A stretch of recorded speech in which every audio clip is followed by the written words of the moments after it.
মধ্যপ্রাচ্যে ইসরায়েল ও যুক্তরাষ্ট্র যে যুদ্ধ বাঁধালো তাতে কি কেবল ইরানই ক্ষতিগ্রস্ত হচ্ছে?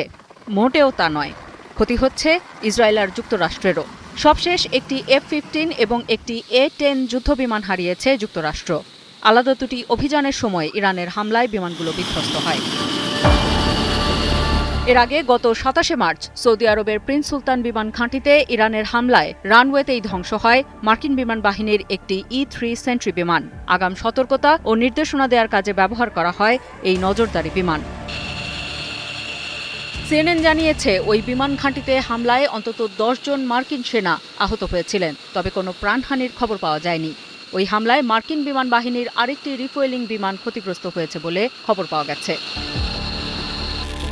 গত ১২ মার্চ ইরাকের আকাশসীমায় একটি KC-135 রিফুয়েলিং বিমান বিধ্বস্ত হয়। তখন মার্কিন বিমান বাহিনীর ৬ সদস্য নিহত হন। মার্কিন সামরিক বাহিনী জানায়, মাঝ আকাশে জ্বালানি সরবরাহকারী বিমানটি শত্রু বা মিত্রের গুলিতে ভূপাতিত হয়নি, বরং অপারেশন এপিক ফিউরিতে অংশ নেওয়ার সময় অন্য একটি বিমানের সঙ্গে দুর্ঘটনায় পড়েছিল এটি।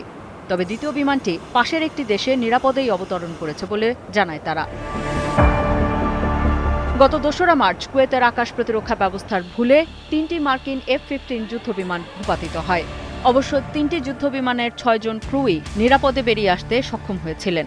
মার্কিন প্রতিরক্ষা মন্ত্রী পিট হেগসেথ এ সপ্তাহে জানিয়েছেন, তাদের মধ্যে ৩ পাইলট ইরানের ওপর বিমান হামলায় যোগ দিতে আবারও কাজে ফিরেছেন।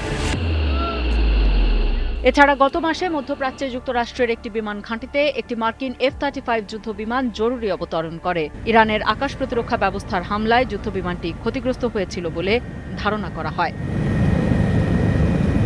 আফসানা শাওন, ৭১।